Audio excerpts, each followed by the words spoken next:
Master Shaw. How's it going? Great, how are you doing? Not too bad.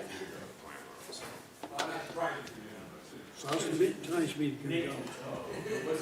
I don't know. We don't have anything exciting, do we? Oh, we got one guy that wants to get a permit to haul garbage. We may have a meeting next Monday night. That's all I'm saying. More than, is that another provider in town? or- He's coming from, She's gone. Hardin County. You may have, So do we need another? My opinion, no, you gotta just add that much to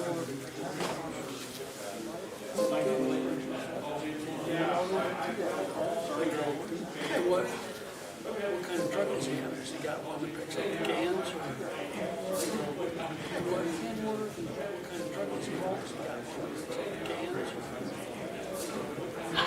They also like to play little tricks on me and turn this thing off. I'm like, why won't this thing wake up? It's always turned off. They also like to play little tricks on me and turn this thing off. I'm like, why won't this thing wake up? It's always turned off. They also like to play little tricks on me and turn this thing off. I'm like, why won't this thing wake up? It's always turned off. They also like to play little tricks on the same. Turn this thing off. I'm like, why won't this thing wake up? This one, it's always turned off. ID's already in there. This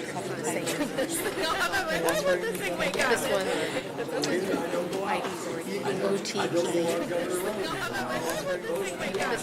Do I have to type in that OTP or just type this? Yeah, that number. Oh, just the number. Okay. Do I have to type in that OTP or just type this? Yeah, that number. Oh, just the number. Okay. Do I have to type in? Can you point to where? Oh, up there. Yeah, I don't know why that window's just the number. Okay. Can you point to where? Oh, up there. Yeah, I don't know why I that did click on it, window's didn't I? just double click it again. I think it. Can you point to where? Oh, up there. Yeah, I don't know why I did that click on it, window's didn't I? and I did the same thing here. I think. Same thing here as far as Yeah, what? just click in the box and it'll Oh, pop okay. in down there. There you go. Same thing here. Same thing here as far as Yeah, what? just click in the box and it'll Oh, go okay. down. All you have to do is say, okay, I'm ready. Same thing here as far as what? Just click in the box. Oh, okay. Okay, now minimize that. And then go to to Chrome and open up the city's webpage. Minimize that. And then go to Chrome and open up the city's webpage and pull up the agenda from the agenda portal to Where do I go to the agenda portal? Government? Okay. and pull up the agenda from the agenda portal. So where do I go to the agenda portal? Government? Okay. It'll open and pull up the agenda. Yeah, then we leave that pulled up. Okay. And does this go back in there then? Okay. Yeah. You want to pull up YouTube on their phone and see if Okay. And does this go back in there then? Okay. Yeah.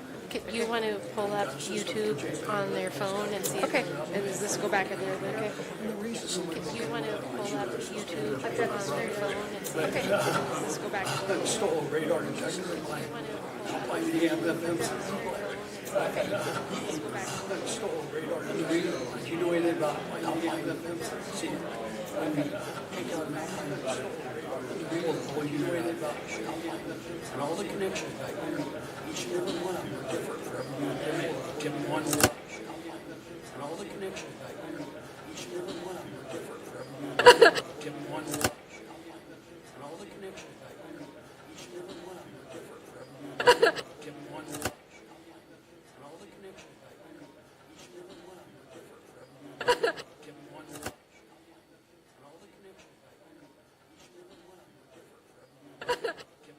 Starless languages. Hey, you know what? There we go. Starless languages. Hey, you know what? There we go. Starless languages. Hey, you know what? There we go. Starless languages. Hey, you know what? There we go. Starless languages. Hey, you know what? There we go. Starless languages. There we go. No city business tonight. No city business tonight. No city business tonight. No city business tonight. No city business tonight.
Counselor Kell, can you hear us in the chambers? Yes, I can. Thank you. Counselor Kell, can you hear us in the chambers? 5:30, let's go. Yes, I can. Thank you. Welcome, Counselor everybody. Kell, can you hear us in Today the is chambers? February 10, 2025. The time is Yes, 5:30 okay. p.m. We are Thank assembled you. here for a Welcome, regularly everybody. scheduled Can you city hear us in the February chambers? 10 meeting at the City Council chambers at 10 West State Street. I call the meeting to order, and with those able to join us in the pledge. Meeting at the City Council chambers at 10 West State Street. I call the meeting to order, and with those able to join us in the pledge. Meeting at the City Council chambers at 10 West State Street. I call the meeting to order, and with those able to join us in the pledge. Meeting at the City Council chambers at 10 West State Street. I call the meeting to order, and with those able to join us in the pledge.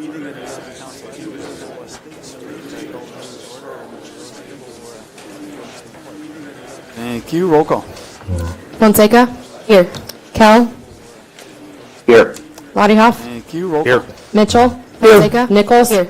Kell? Schneider? Here. Thompson? Lottie Thank you. Roll call. Mitchell? Very good. Fonseca? Nichols? Time for public Schneider? comment. Members of the public Thompson? may make comments Here. on the item that was not on the Mitchell? agenda at this Here. time. Take Nichols? the microphone. Here. Public Schneider? statement, name and address. Thompson? Limit your comments to 3 minutes unless authorized longer. Direct your comments to the mayor and council as a whole. And we are not to engage in discussion or debate on those items. No action must be taken on them in order to comply with open meetings laws and house. And I usually then switch over, does anybody else up here want to talk? But it's time for public comment. That sometimes includes staff members, then switch over, does anybody else have here want to talk? But it's time for public comment. That sometimes includes staff members, then switch over, does anybody Mayor, else if I have may here want to talk? ask But it's time Jeff to come up, Jeff Evanson to come up and speak a little bit about the status of the skating rink. Mayor, if I may ask Jeff to come up, Jeff Evanson to come up and speak. Oh, Jenny's going to do it. Oh, okay. Ah, somebody got deputized. Jeff to come up. Delegating. Oh, Jenny's going to do it. Jenny Hart, Recreation somebody got Supervisor for the Parks and Rec deputized. Department. Just wanted to give some clarification about the Jenny Hart skating rink. Supervisor. So this year we're going through some bumps in the road. This is our second year having the skating rink open. So when we filled the skating rink, the tarp that was inside the liner went taut. And so when the ice started to melt after kids had been on it, and the skates had hit the side, it cut the lining of the skate rink. So therefore, when it started to melt, we started to leak. And so now we can't safely put water back into it to hold in there. So we unfortunately have to close the ice rink. So we are looking through, we're troubleshooting some ideas for some kickboards and things like that to go along the edge so that the skates don't cut the liner in the future. So I wanted to give that clarification. And you can't ask me questions, so I wanted to give you a little bit more information. Last year we had 60 ski rentals. This year we had 113 ski rentals, or skate rentals, sorry. And we were open 20 days rather than 16. We were 6 last year, 20 this year. So just wanted to give you that much of information. We were 6 last year, 20 this year. The microphone is still open for Just wanted to public. give you that much of information. 16. We were 6 last year, 20 this year. The microphone is still open for Just wanted to public. give you that much of information. 16. We were 6 Sarah Rosenblum, Public Library Director. I would just like to, we lost Mark Otsmanson in our community, and today I went to his visitation, and Mark was a friend to, I think, all agencies in the community, but he was a great friend to the library and always helped us with our technology and would run over at the last minute if we had a breakdown in a mic or help set up mics for things like the forums for candidates, and he will be greatly missed by all of us, and he was just a lovely man, and it was my honor and pleasure to call him my friend. He will be greatly missed by all of us, and he was just a lovely man, and it was my honor and pleasure to call him my friend. He will be greatly missed by all of us, and he was just a lovely Hi there, man, Council Dave Grieve, 128 East Main. I know a couple meetings ago you approved a new computer system for this agenda stuff. I think that's correct. Will it reduce the number of attachments on these things? I try to review these things and it's will it reduce the number of tabs on my windows? I'm just kind of curious. I know you can't communicate back, but maybe you can, in your public comments, you can. Will the new program reduce the size of the packets in here and make it easier to understand? That's kind of one of my big questions. Also, on the consent item number 7, which is a lease agreement for a gun club underneath the viaduct seems rather inexpensive for the lease agreement. Since there's budget deficits, is there a way to reevaluate that and get a little more revenue out of that lease? Just curious. Thank you. Anyone else?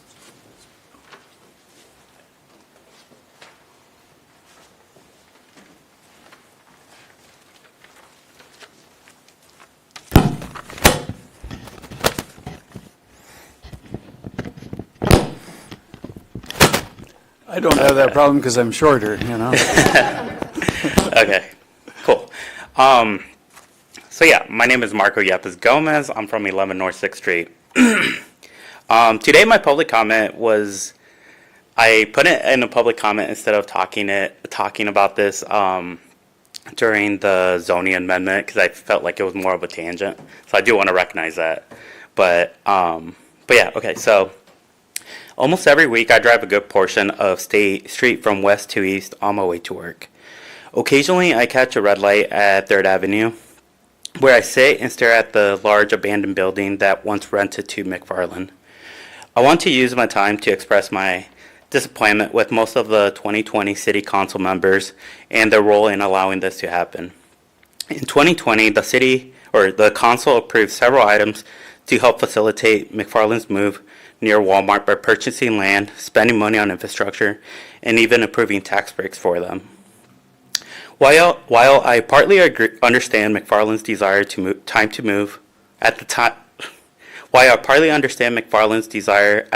move, I struggle to understand why our 2020 City Council gave so little consideration to a long-term impact on the current abandoned area.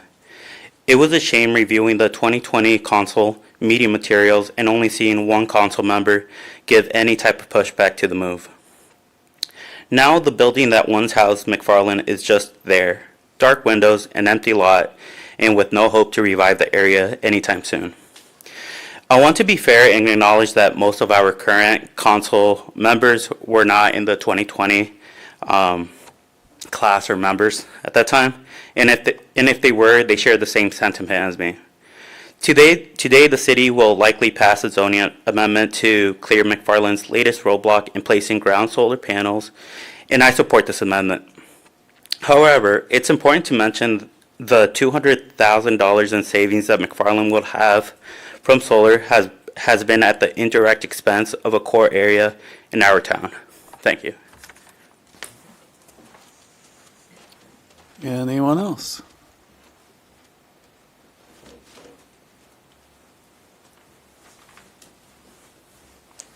Tim Bradbury, 12 North 10th Avenue. Just to express that nothing still looks like it's been done on the old jailhouse, and that just messes up that area over there or helps make it look worse. And I'd really like to see somebody help put some force or something back, to whoever's involved with that or who's responsible to get that area cleaned up in that building. That just is a terrible, with lights sticking on, it looks like they're hanging from the ceiling, and it looks like it's just falling apart. And then notice the courthouse tonight, the clock isn't working. So just try and keep our city going and looking nice and everything, but otherwise I appreciate everything else done. Thank you. The mic is still open. Seeing anybody approaching it, let's go on to council administrator and mayor comments. Any council comments tonight? Your Honor, if I may. You may. I have two items here. Last meeting, it was said that the homeless task force asked for money of the city and was turned down. That's false. The Kendra Sorensen and Jasmine Banderas came up and gave us a really good report about how we're doing. We did not and will not be asking the city for funds. I believe for the last 30 years, I don't believe the city has ever helped fund a homeless shelter, that kind of thing. So I wanted for transparency to bring that up. Also, I want to bring up the art auction that was held at the Mac Center. That was beyond all of us' expectations. Carrie Barr, Jolene Jebsen, Connie Schutte, Counselor Fonseca, Amber Danielson from the Arts and Culture Alliance, Christine Kenzel did a wonderful job. We had 22 paintings done by 20 different young artists from the ages of 6 to 17, and the total raised was over $11,000. Some of the bidding at times was somewhat vicious, but it was very well attended, and I'd like to thank the community for supporting. Thank you. Thank you. Anybody else? With me? You may. Yes, we were privileged this past Thursday to attend the Girls State Wrestling Tournament in Coralville, and our girls represented Marshalltown extremely well. Courteous, polite, helpful to people asking where the best place to eat was. So kudos go out to the girls and the coaching staff, and as well as the state, as well as the Trojans of Tama. They went very well represented as well. I want to recognize the 130-pound Brooklyn Mitchell from, so she was a sophomore, so she's got 2 more years, so we're looking for great things. Thank you. Anyone else up here? Oh, by the way, the Marshalltown coach wants me to put pressure on her to come to Marshalltown.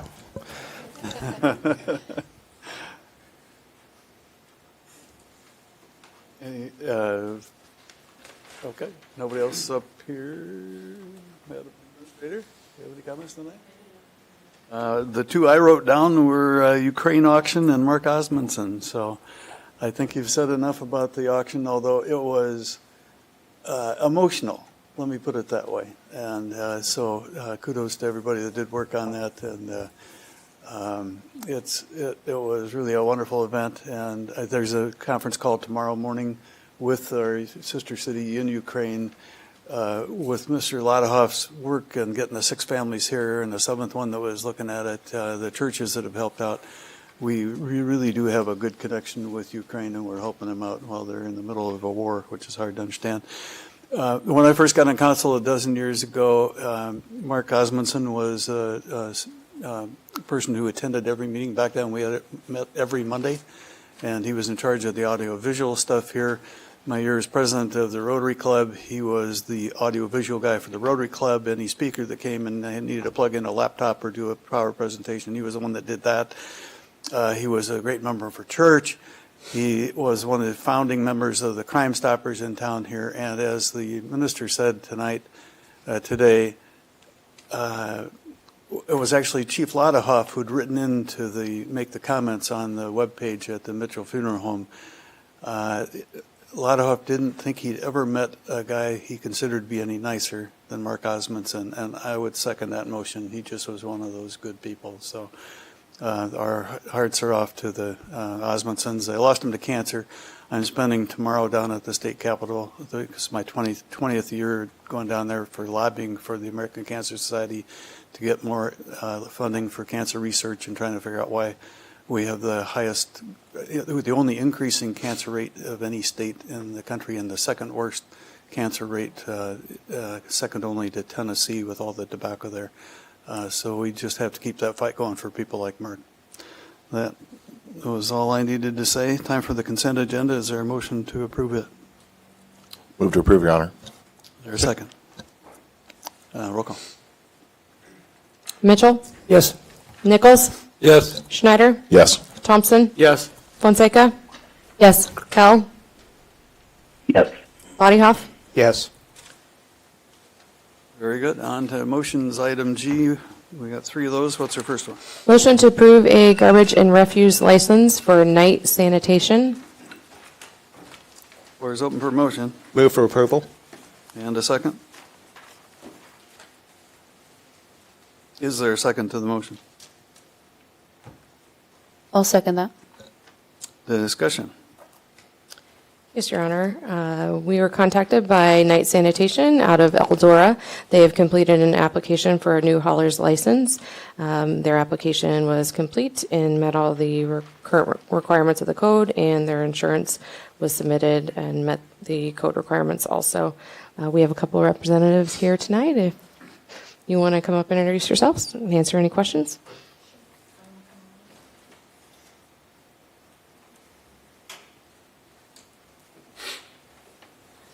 My name is Kelly Drury, and I am the owner of Night Sanitation out of Eldora, Iowa. We've had a lot of phone calls from the community here on moving in and needing a new hauler in place. So we thought we would reach out to the city and see if it's something that we can do to move our business this way. Does anybody have any questions for us? Yeah, so question. I see this as clearly for garbage. What about recycling? We do recycling services, but I guess we just didn't know that you guys were in need of that as well. So if that is something, we can do that as well. I think it'd be wise to do the recycling also. Okay, yeah. I believe all the rest of our haulers do the recycling. And I've already talked to them about making sure that they're in the rotation as far as what areas can be picked up, and they were very agreeable to all of that, so looks good. I think there is a requirement on the citizens actually to recycle. Right. And so each has to rely on the company that does their pickup to do that. Other towns we've been in, they have a recycling side and then they have a sanitation side. So I didn't know that you guys did both, but we would be more than happy to do both, so on both ends. Your Honor, may I? Yeah. What areas do you service? Currently, we actually do the whole town of Union. We do New Providence, and then we just signed the contract to do the city of Eldora as well.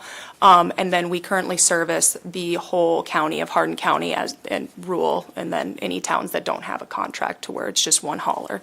So is our current space that we do. Okay, sounds good. Your Honor? Yes. About how many people did you say came in contact with you about this?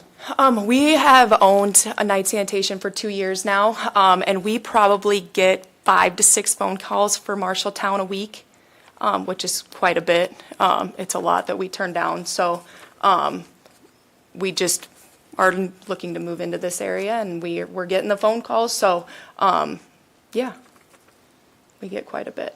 I would assume if we open ourselves up to saying that we are allowed to be in the town and we can serve the community, I bet we would probably get a lot more, so. Thank you. Yeah. Your Honor? Yeah. But I'd like to remind everybody on the council, we are in the middle of a solid waste study for this community to try to figure out what the future is. I wouldn't want to approve a new hauler and then change everything, so I'll be voting no on this after we get done with that study. You'd be welcome to come back as far as I'm concerned if this doesn't get approved, but I'm not so sure we need more garbage trucks going up and down the streets, so I'll be voting no on this. Your Honor, if I may? Kelly, right? Yeah. Hi. Hi. Would you physically take up residence? I mean, not you, but I mean, would you base trucks and dumpsters?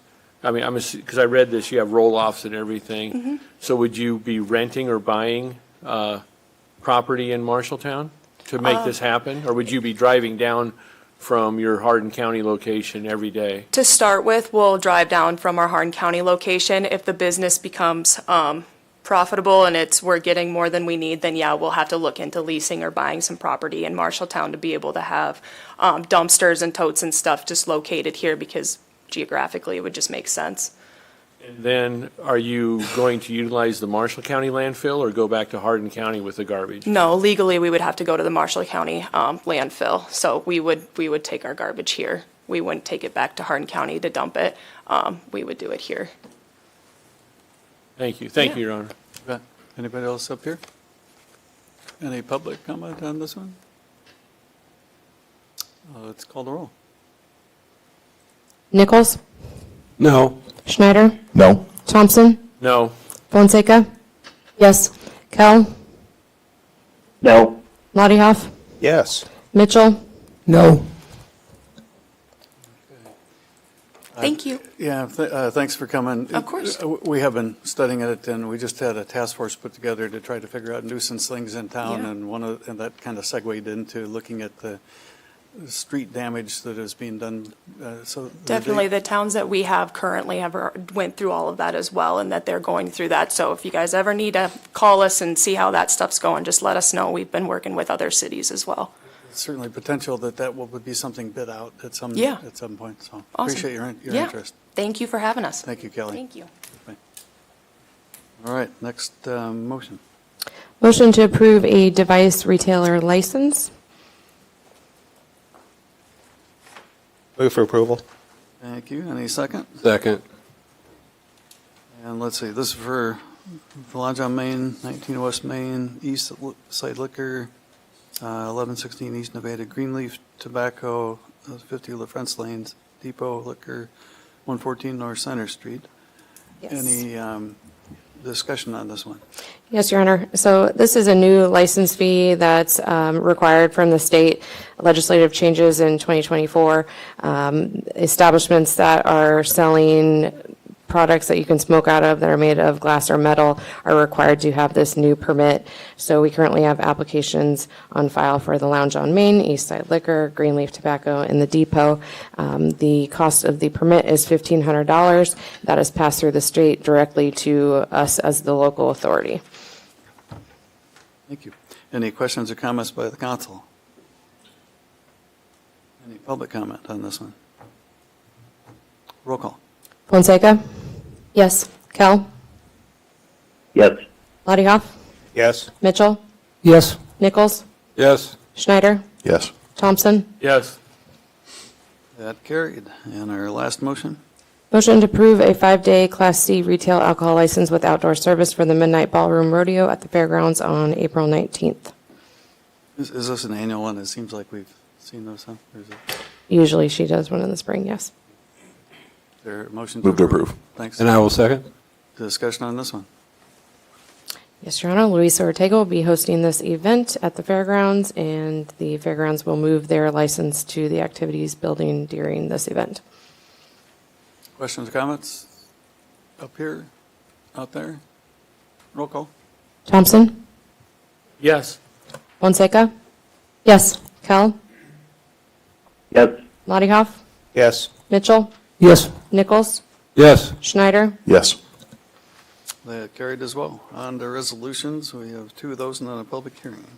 Resolution 2025-026, approving a minimum assessment agreement with Timber Ridge Senior LP, which is DBA Clock Tower Senior LP. Move for approval. Second. Discussion on this one? Yes, Your Honor. The city currently has an ordinance for our urban revitalization areas that allows for residential and commercial and industrial tax abatement. With the legislation changes in 2024, in order to apply for commercial property tax abatement, you must first have a minimum assessment agreement established with the city and approved by the assessor. So normally we see all of our tax abatement applications coming forward in February for approval. But first we have to take this step on the commercial applications before we bring them forward to the next meeting. So the written assessment minimum with Clock Tower Senior Housing, which is located at 403 East Church Street, is $1.1 million. The county assessor has reviewed this request and finds it to be reasonable. Questions or comments up here? Public comment? Roll call. Mitchell? Yes. Nichols? Yes. Schneider? Yes. Thompson? Yes. Fonseca? Yes. Kell? Yes. Lottiehoff? Yes. Carried. And second one is kind of same song, second verse. Resolution 2025-027, approving a minimum assessment agreement for Aust Incorporated, which is Marshalltown Self-Storage. Move to approve, Your Honor. Second. Discussion on this one? Yes, Your Honor. This will be establishing the minimum assessment agreement for this project. They do have phases on this project, located at 1101 Lincoln Way, Marshalltown Self-Storage. They have Phase 1 completed. We're looking at a minimum assessment of $1,083,380 for 2025. They're currently working on Phase 2 of this project, which they expect to complete this year, hopefully. So then the years will extend to cover the remainder of the project. So the second year would be $1,546,140. Third year would be $2,508,880. And the assessor has reviewed this and finds it to be reasonable. Thank you. Any questions or comments up here? Your Honor, if I may? You may. So Alicia, is there a third phase for that big jump? Is there I mean, that's quite a big phase from completing Phase 2, or quite a big jump for the third year. Clayton Ender, do you have any information on this?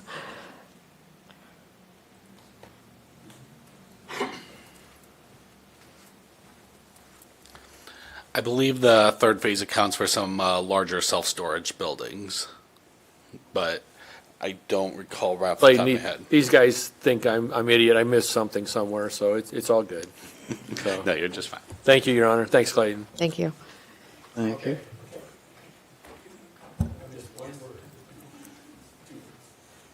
I'm just curious to see, they have that retainage pond and then had to redo that and they're doing that again, but it looks like a nice facility they have going there. Any other comments up here or out there in the public? Roll call on this one. Mitchell? Yes. Nichols? Yes. Schneider? Yes. Thompson? Yes. Fonseca? Yes. Kell?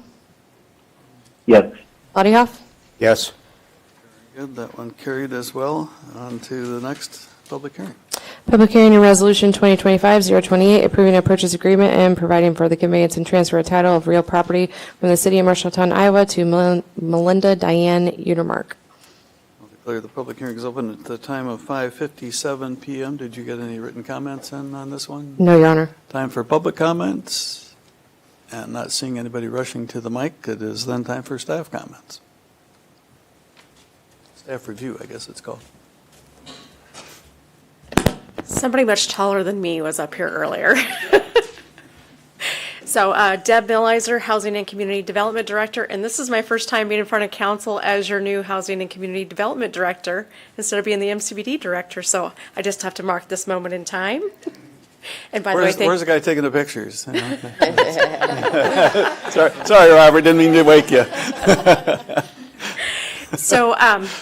So what we're asking tonight is we're asking for the sale of Parcel D, which is part of, excuse me, now I'm really nervous because somebody evoked Robert over there. And we were talking earlier that I wanted to put his table in the correct place because we didn't want him to take a bad picture. So now I'm really flustered. Okay.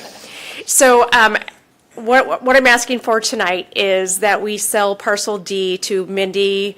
I don't know how to say her last name. She is the owner of Stepping Stones. This is cleanup after there was a building that had to come down at 12 West Main, and we rebuilt her wall. And so by doing that, that wall encroaches on the property next door, Lot D. And so we'd like to convey that or sell that that parcel of property to Mindy in the amount, it's the amount of $141.35, and it's for 55 square feet of property. And I said a lot backwards, but this is my first go at this, so. I have a question. Okay. Okay. So when we rebuilt the wall, we encroached on this property, so we're basically selling just a little strip there to her, so all her property is on her property. Yes, that is what we are asking for. Is yes. I should have just said that much simpler, but I tried to complicate it and sound smarter than I am. So, Your Honor, may I? You may. Deb, 55 square feet. What are the dimensions on that? Well, let's see if I can read the tiny print on this. I'm hoping it's 5 by 11 just to make it easy. Let's see here. It's 5 I'm going to ask for Heather's help, or It's all right. So it's like pretty much like a. it's just a strip slip, of property down there. Yeah. Okay. I can't even see this, so. I'm going off memory here. Okay. But I believe like the north edge was about 0.91 feet wide and the south edge was a 0.19 feet wide along the edge of her existing building. Okay. Thank you. So then we're looking at what, like $2.57 per Yes. square foot. Okay. Yes. So just noting that, just for future real estate sales. I should have. $2.57. I should have Per guessed square that you were going to ask that, since we've had lots of conversations about that, so. Okay. I'm sorry. Sounds good. And I'm going to have to tell you that Heather was the number one in her class at Iowa State University, so I'm trusting her memory. Yeah, .91, holy cow. Yeah, the print is very small on here, so. Okay, anything else for me? I think that's it. And Your Honor, I have a question for Deb, being her first time. It is time for thanks, council Gary. comments. Yeah. I mean, you come in here and you act like you're Cooper DeJean, who on his birthday, his rookie season, picks off a pass, runs it in for a touchdown. This doesn't compare, Deb. You're going to have to do a little bit better. I think so too, and I actually watched the Super Bowl this time, and I don't normally, but just because Cooper DeJean was playing, and my husband forced me. And I found myself having to post on social media that it was not a fair catch. Yeah. Back when he didn't single the fair catch, he caught the ball, he ran it back, Iowa would have won. We lost because the ref called fair catch on him. So there were T-shirts all over the state of Iowa saying it was not a fair catch. In his, yeah. Before my time, okay. Yeah, you haven't watched Okay. enough football on TV. No, I just watch Iowa Hawkeyes when my husband forces me to. Not you, okay. Any other council comments? I know I see somebody in the public raising a hand, but actually we passed by that one for public comment, so I can't do it under our rules. So you can only comment before you know something. Yeah, that's the goofiest thing about these public hearings. It is crazy goofy. Okay. After council comments, then we declare the public hearing is closed at 6:03. Is this one where we take a vote on it afterwards? Yes. All right. Is there a motion to approve it? I'll make a motion to approve, Your Honor. Is there a second to that? Okay. And we typically don't allow public comment again since we had the public hearing, so roll call. Schneider, Yes. Thompson, Yes. Fonseca, Yes. Kell, Yes. Lottiehoff, Yes. Mitchell, Yes. Nichols. Yes. That carried as well. On to ordinances, and we have one that has two parts to it. Public hearing in ordinance 15098 to amend the Code of Ordinances, City of Marshalltown, Iowa, Chapter 156, zoning ground-mounted solar arrays. For approval? I need to declare the public hearing is open at 6:03 PM. Did you get any written comments? No, Your Honor. And it's time for public comment, but nobody knows anything about this unless you read the agenda in advance. And I don't see anybody come up. Time for staff comment. Good evening, Clayton Ender, Assistant Director, Housing Community Development. This is a amendment to our accessory structure solar standards, specifically relating to the maximum height for in-ground solar arrays. Presently, we are capped at 6-foot maximum height. This amendment would increase that maximum height to 10 feet. It does allow for some provision that if the array was above a body of water or an area that's subject to be inundation, such as a stormwater detention basin, that height would be measured from a point 1 foot above the 100-year water line. That allows for them to be elevated and hopefully keep any electronics out of the water. This has been before the Planning and Zoning Commission, and they have recommended approval of the ordinance. Happy to answer any questions if you have any other than that. It is now time for the council comments about it. Yep. Clayton? I attended the Planning and Zoning meeting when this was on here. First off, I'd like to say thank you to the Planning and Zoning Commission for having a special meeting on this so we can keep it moving along. Would you say this is more or less a common sense change? It really does seem common sense. The industry standard, especially when we get to commercial arrays serving commercial customers, 6-foot maximum height just doesn't provide much opportunity, very limited, very difficult for them to find products that can fit that need. The industry standard really seems to be about a 10-foot height for that commercial application. Okay. And Planning and Zoning Commission approved this unanimously, correct? Yes, that is correct. Thank you. Anybody else?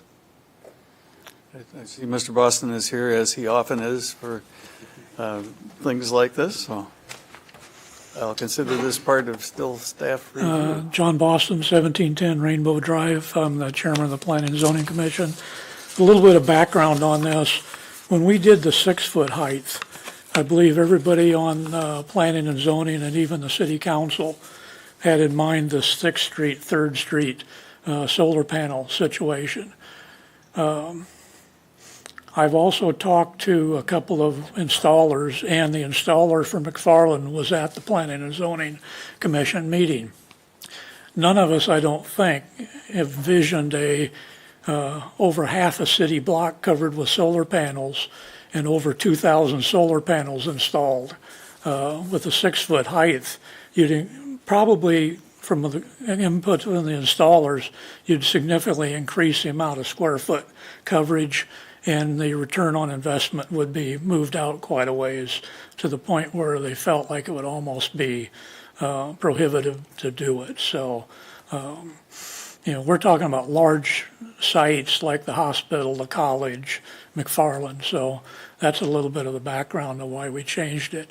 Also, when we did the 6-foot, the research we'd done showed that most of the commercial panels were 6.5 feet long, and we found out that that was old information, and that most of the solar panels now in commercial are 7 to 8 foot, and some are showing up 9 feet long now. So that gives you a little background. Thanks, John. Still time for council comments, if there are any. That concludes at 7:07. Our public hearing is closed. Is there a motion to approve it? Move for approval. Second. Let's call the roll. Thompson?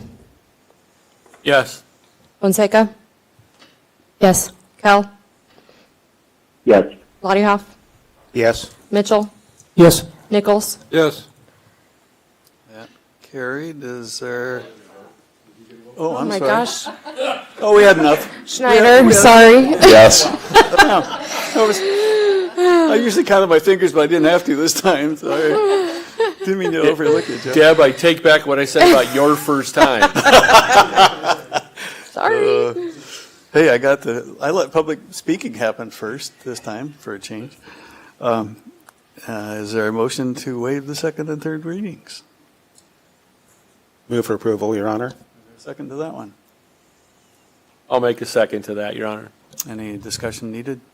Your Honor, to waive the second and third reading, I believe it does need to pass by 75%. According to our council manual, second and third readings can be waived if it is something that is non-controversial or that it has to do with time being of the essence. I believe that both of these have been met. Any other comments?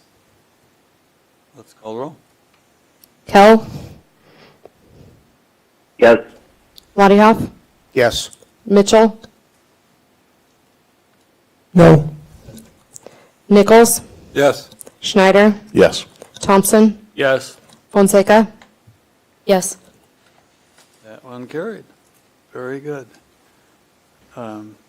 A lot of, and thank you for coming. Deb Wollum is here tonight. She's the director at the McFarland Clinic. A lot of patients, most people who live here will be benefiting from the $200,000 savings. And I understand other commercial entities are looking at the same sort of thing, and I hope it catches on, because that is the wave of the future. Tama County may look at it differently, but I think that's what's coming here. All right, on to discussion items. We got 5 of those.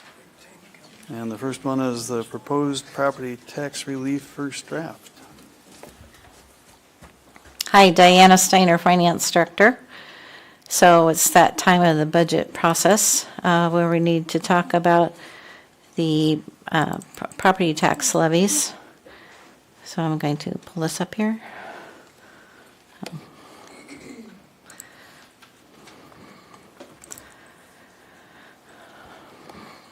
So at the next meeting, we will set the public hearing for the proposed property tax levy. So I just kind of want to go over it with you where we are tonight. So at the end of the budget process, when we submit our budget in April, you adopt the budget and certification of city taxes. So this first number, $1,036,000,000 is our taxable valuations. When we get down here to the consolidated general fund levy, there's a formula that's now involved because of the legislature. So it's looking at what your rate was this current fiscal year of 2025, which is 8.5 million. And it looks at your maximum dollars from last year. This is what we had levied for the general fund last year, 8.5 million. And so there is a taxable growth of 2.9%. So as I explained in my memo, because of that tier that we're in, now we're limited to a reduction of a reduction of 1%. So you take 99% times this 8.5, so now our rate is 8.41. That's the maximum that we can collect for general fund levies. So this is an increase over FY25 of $161,000, which, as you can imagine, when we went over the general fund budget, it's not very much. Doesn't even pay for the cost of living adjustments. So that's the only one that affects this formula up here, is the general fund. All the other levies are based on what is actually needed. So there's limitations over here that shows, for example, transit can only be 95 cents. We're, just for putting this number in here, I used 40 cents. We're going to discuss this later on another agenda item tonight. Liability, property, and self-insurance. This is what is anticipated for the general fund, $510,000. The local emergency management committee, they notified us of what they're going to bill us, so that was $39,000. For agriculture, the maximum you can have is $3 and 0.00375. So put that in there as the maximum. Police and fire retirement, this is what we actually need to cover the employer's share. FICA and IPERS and other employee benefits, same thing. I did reduce the employee benefits by about $1.4 million so that our fund balance is coming down. And then our debt service levy, which we will go into more detail in another discussion item tonight. We're at almost 2.5 million. And then our capital projects, which we brought to you several meetings ago when we were talking about the capital improvement plan, we're at the maximum of 67.5 cents. So this column here is the property taxes levied, because if you recall, when I brought you our valuations, I talked about the gas and electric. That's based on distribution. So when you add the property taxes and the gas and electric together, that's our total request. So this middle column then falls into the notice of public hearing.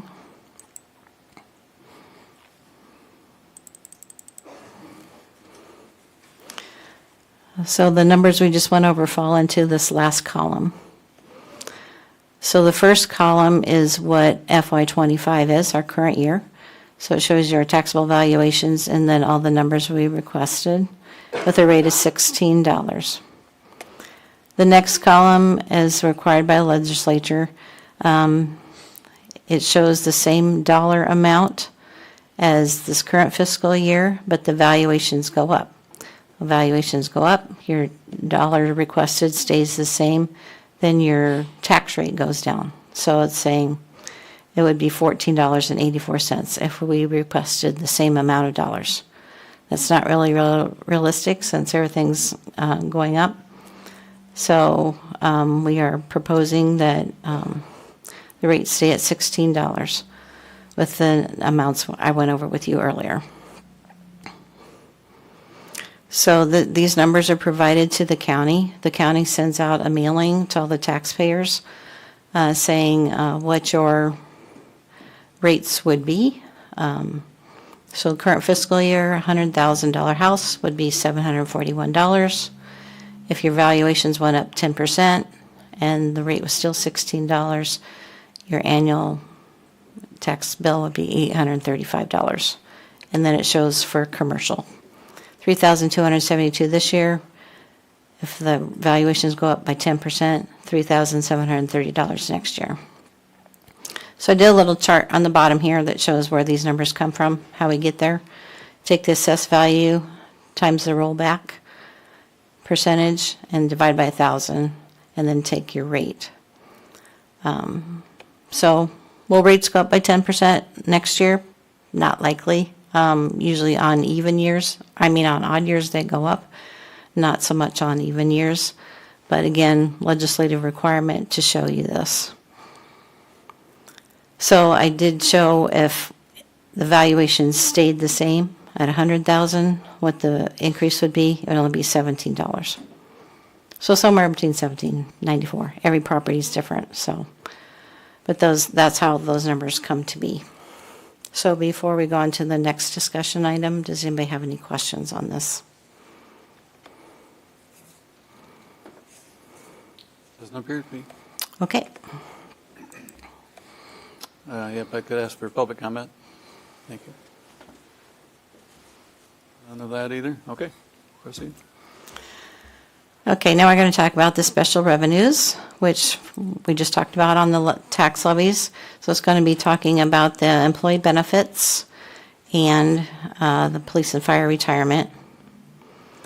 So what's all in employment benefits? We have FICA tax, IPERS, health insurance, unemployment, workers' comp, retired health savings account payouts. So this was kind of the last levy that I did in order to keep the rate at $16. We'll be transferring $3.9 million to the general fund to cover the employer's share of those expenses. But I reduced the levy amount by $1.4 million in order to keep the rate at $16. And then the police and fire retirement, this is just what we need for the employer share. So you can see down here your projected cash balances. For this fiscal year, we'll end at 2.7 for employee benefits, and the end of 26, we'd be coming in at $1.3 million. So as you know, we self-insure our health insurance.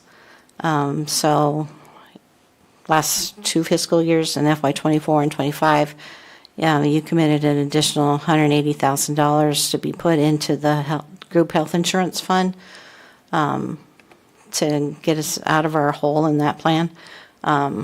So that this money can be used for that for general fund employees.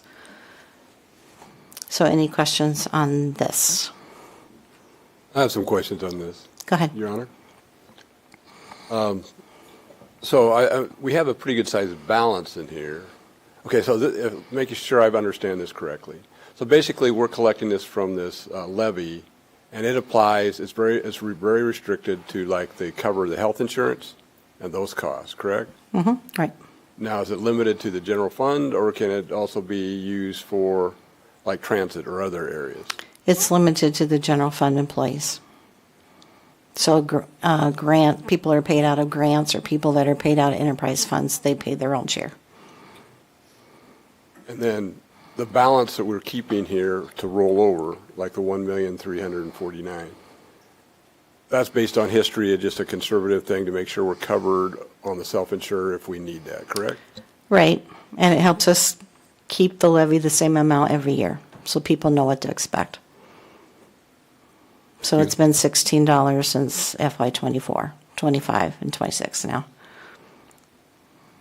Your Honor.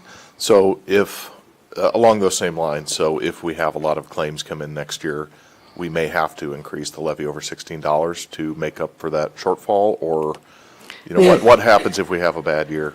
We would, I would come again and say, would you allow us to move money from the employee benefits fund into the health insurance fund for general fund employees? Yeah, if I may, Your Honor. So I think we're balancing sort of not overtaxing for this while keeping an adequate amount in the fund to cover any unexpected claims. Other comments up here? Questions? Public comment?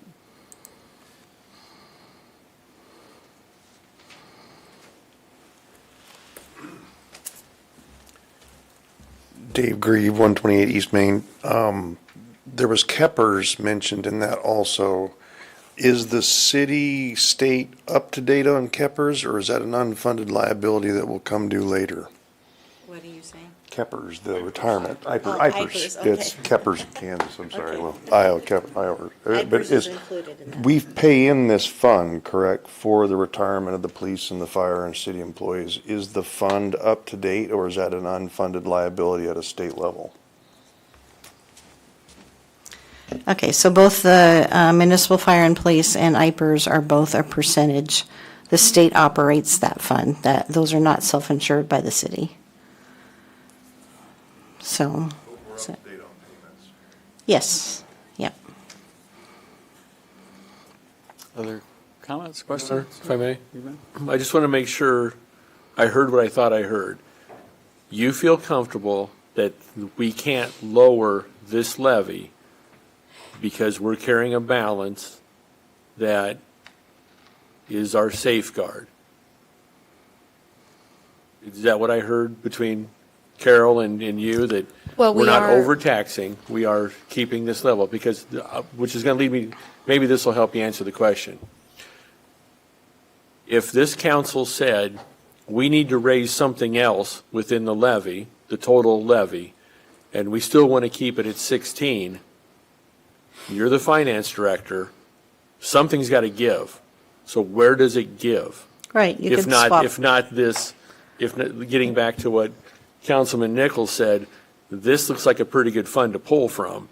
So what am I missing? Yeah, you could, like, for example, you could increase transit by 100,000 and then reduce this by 100,000 to keep the rate the same. I don't think there's a magic number in there. I think we're already cutting this fund in half, the balance in the fund. We're moving 1.4 million out to keep the levy rate flat now. So another 100,000, probably not the end of the world, but I think we want to try to keep it around $1 million plus, right in that range, yeah. Excuse me, but that's what I'm trying to get at. You're saying it's where we need it to be, but now you're saying, oh, we could pull 100,000 out of it. So what can we really pull out of it where you guys can sleep at night?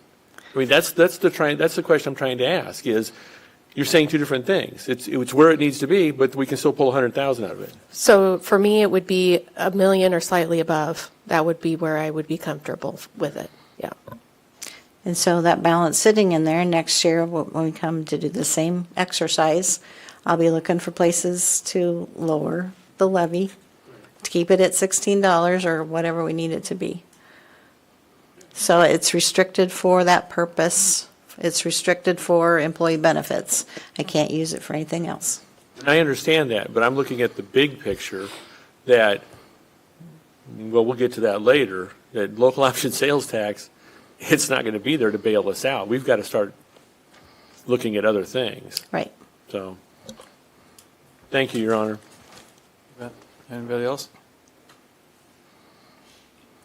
Proceed.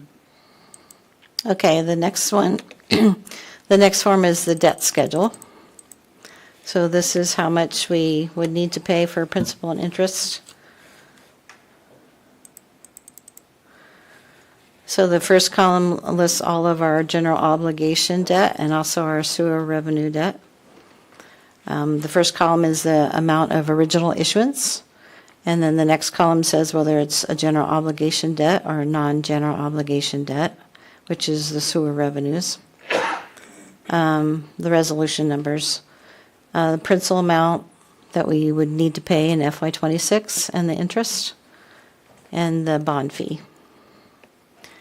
So that comes across here, and then we subtract off any funds such as TIF or any enterprise funds that will be contributing towards this.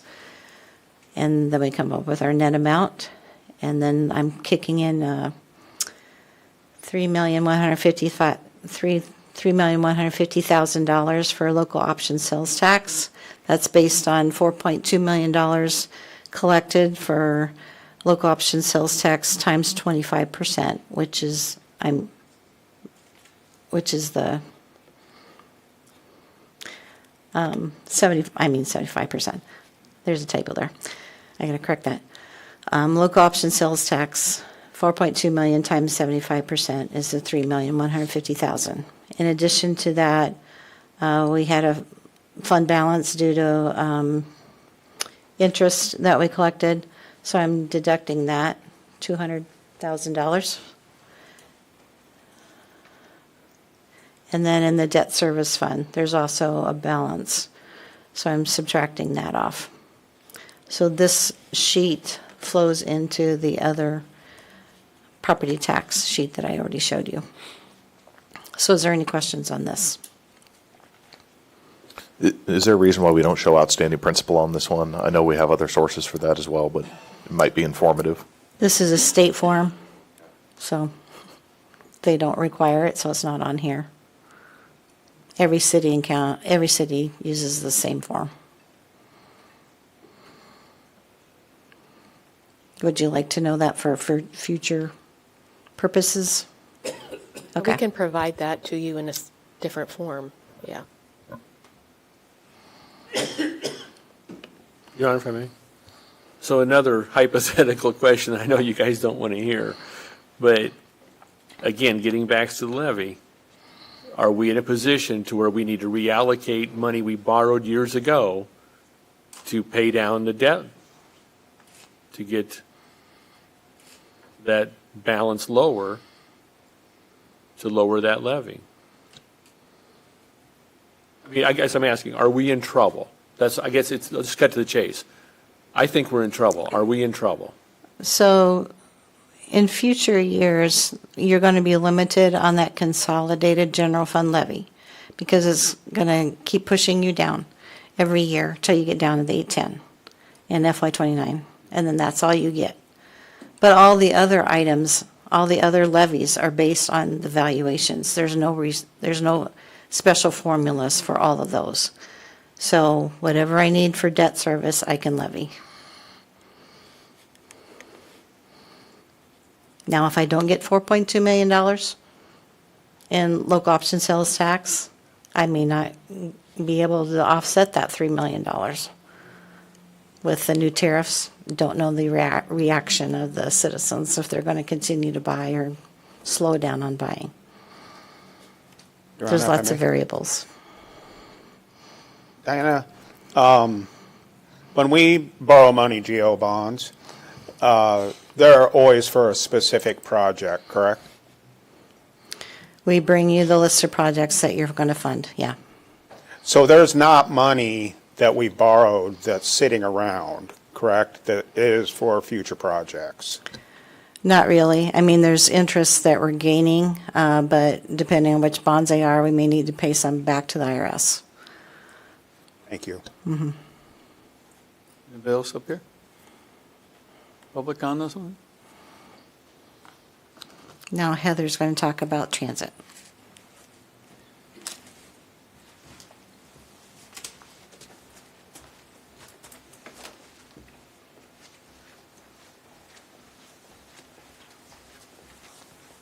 Heather Thomas, Public Works. I'm going to pull up my memo from last time. I've gone ahead and I've added some additional columns on our table that we discussed last time. Also wanted to give a couple updates. There was a small change in valuation from the county, so the 40-cent levy changed a couple $1,000s of what we anticipated receiving from that. That has been updated in here. I also have not received any updates from state or the federal government in relation to the agreements that have not been signed or any of the funding for FTA this fiscal year. So here is the chart that we reviewed last time, and I've gone ahead and I've added a 45, a 50, a 50, or 60, and a 65-cent column for tax levy at your guys' request. I would reiterate that my recommendation would be to hold the levy at 40 cents, and I'm happy to answer any questions.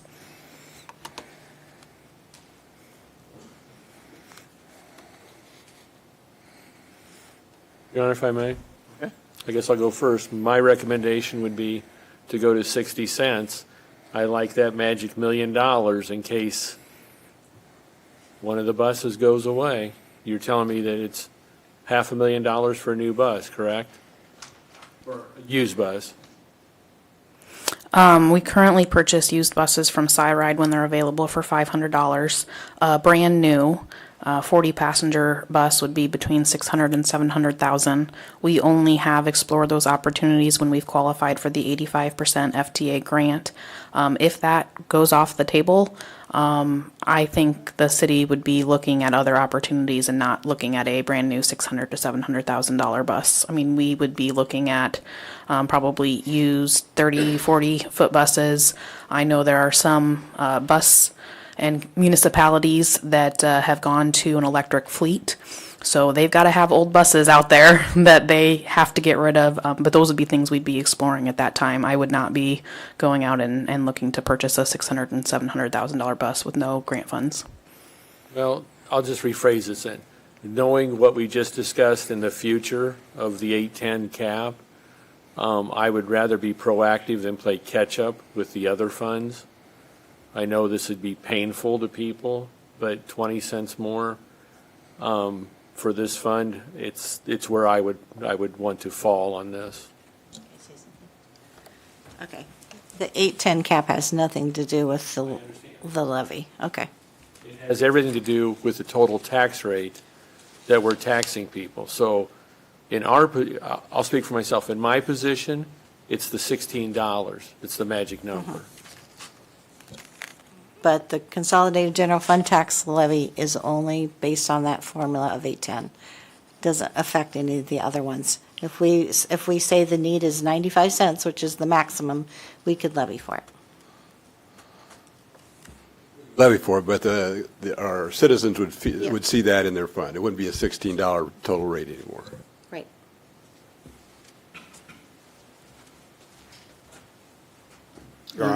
Your Honor, if I may. Heather, you're recommending staying at 40 cents. Can you give us a little more insight into why? And why increasing right now might not be the thing to do?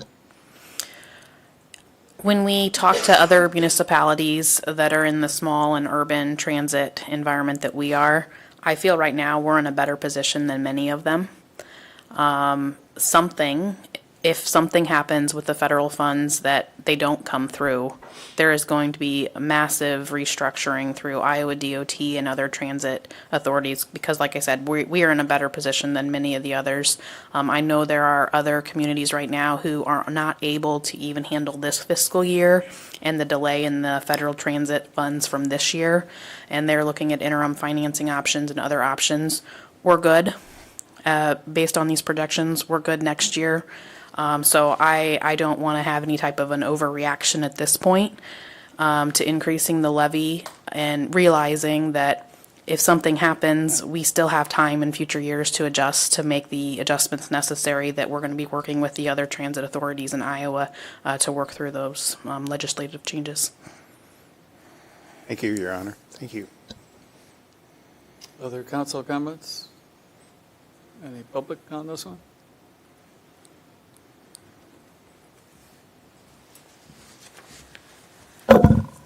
So just to finalize, because I need to bring this back at the next meeting to set the public hearing, Is everybody okay with the $16 rate as I proposed? Or did you want any changes?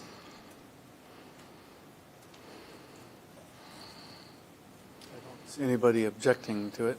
Okay.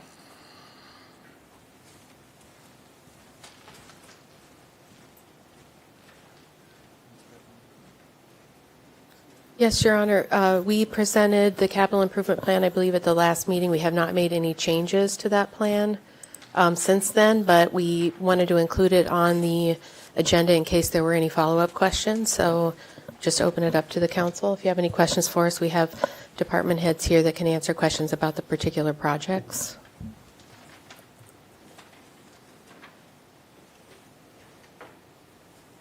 Any discussion up here?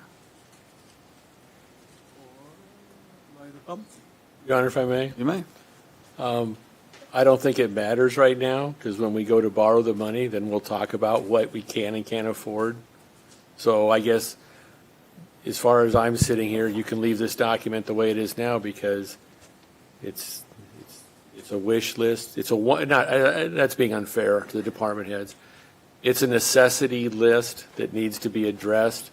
I just think there's too many unknowns right now to make a commitment on it. I mean, it doesn't do any harm to leave everything out there, is what I'm trying to say. Yes, the capital plan is for planning purposes. So we do the best with the information that we have right now. Of course, we get a little bit more focused as it comes closer to the time when we'll actually do that project. Any public comment on the CIP? Your Honor, if I may? You may. I think kind of hidden away in in all of this is the road use tax fund is going to do East Main Street from 5th Avenue east down to 12th Avenue, and also Highland Acres Road, and that's really important. I know it's been on our radar for over 3 years, and road use tax will pay for the engineering of getting that done. We've held it off for long enough, and I think really that road really needs to be done. Yes, there is a group of projects. We are without an in-house engineer right now, and so our Public Works Director, Heather Thomas, is working on an RFQ to seek engineering services to complete those projects. If I may invite Heather to come up and talk about which projects will be included in that RFQ so council gets a feel for what we're trying to move forward on.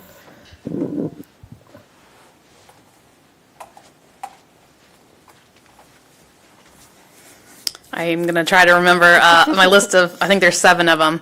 But Highland Acres Road, that would be from Lincoln Way to Main Street.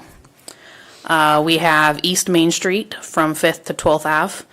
For those of you who remember discussion about that previously, we were looking at a project to do some storm sewer work on that and determined that it was not in our best interest to proceed here about a year ago with that. We're actually partnering with Marshalltown Waterworks at this time to move forward as they're going to go ahead and do a water main replacement at that time as well. I'm also issuing a request for engineers for the Lynn Creek Center Street Bridge, so the one south of the railroad viaduct. I have a box culvert over by Franklin Elementary that is deteriorating, and I would like to get at least an engineer on board to get some cost estimates so we can put a plan in place to get that addressed. I have a sidewalk project over by the Hoagland School that we'll be going out for. Also have a storm sewer outlet on State Street going further west from where the 3rd Street intersection is and tying in the elevations to existing storm sewer from that State Street project.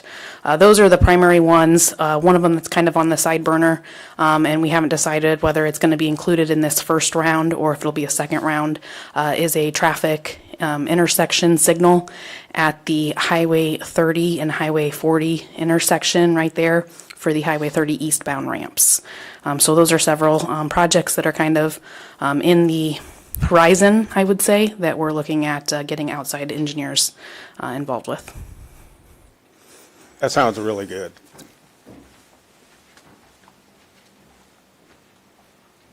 Very good. Anybody else?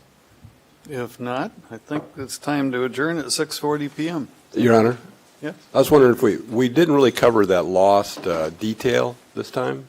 It went from the budget comparison down to the transit levy. I was wondering if I'd just like to share one comment and then we can adjourn, unless Okay. somebody else does.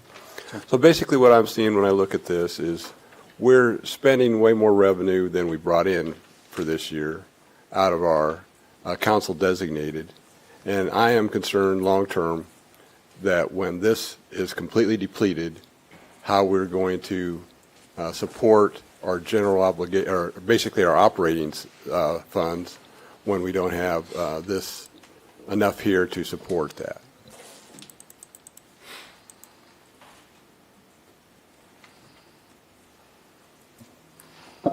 We can, if you have questions, we can speak to that. I think that's I guess from my point of view, it's a fair concern.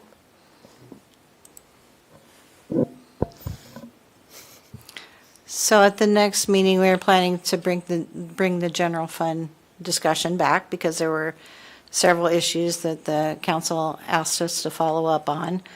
And of course, local option sales tax is the funder of last resort. So we'll talk about it then. Thank you. Anybody else? Okay, amended adjournment at 6:41.